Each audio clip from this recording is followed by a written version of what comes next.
नमस्कार, मी अनिल जगताप। आज आपल्यासमोर येण्याचं प्रमुख कारण हे आहे की गेल्या 24 तारखेला छत्रपती संभाजीनगर उच्च न्यायालयाने धाराशिव जिल्ह्यातील खरीप 2020च्या संदर्भात शेतकऱ्याच्या बाजूने निकाल दिलेला आहे आणि जवळपास 220 कोटी रुपये रक्कम देण्याचे आदेश पीक विमा कंपनीला दिलेले आहेत। आदेश झालेत, मात्र ती रक्कम कधी हातात पडणार याविषयी शेतकरी बांधवाकडून विचारणा होत होती।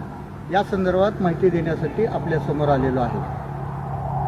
जसे की उच्च न्यायालयाने धाराशिव जिल्ह्यातील शेतकऱ्यांना 220 कोटी रुपये देण्याचे आदेश झालेले आहेत। आता उच्च न्यायालयामध्ये 75 कोटी रुपये जमा असून त्याचं व्याज 11 कोटी रुपये झालेलं आहे।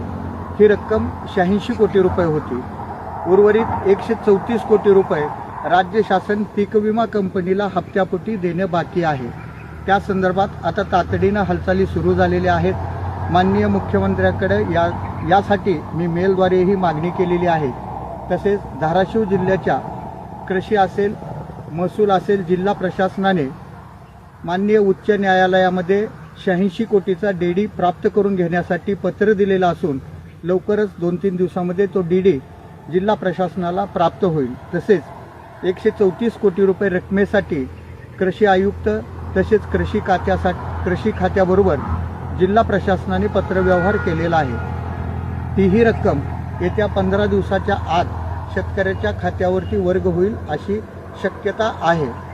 जर राज्य शासनाने 134 कोटी रुपये लवकर उपलब्ध करून दिले तर 15 दिवसाच्या आत ही रक्कम शेतकऱ्याच्या खात्यावरती जमा होणार आहे।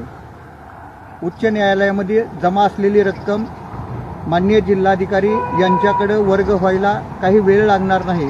फक्त राज्य शासनानं त्यांच्या हिश्श्याची जी पीक विमा कंपनीला देणं रक्कम होती 134 कोटी, ती जर लवकर दिली तर येत्या 15 दिवसामध्ये हे पैसे शेतकऱ्याच्या खात्यामध्ये वर्ग होतील। तसं उच्च न्यायालयाने 2 महिन्याचा अवधी दिलेला आहे, मात्र त्यापूर्वीच हे पैसे शेतकऱ्याच्या खात्यामध्ये वर्ग होतील आणि अतिवृष्टीग्रस्त धाराशिव जिल्ह्यातील शेतकऱ्यांना या निकालाने आर्थिक दिलासा मिळेल हे मात्र नक्की।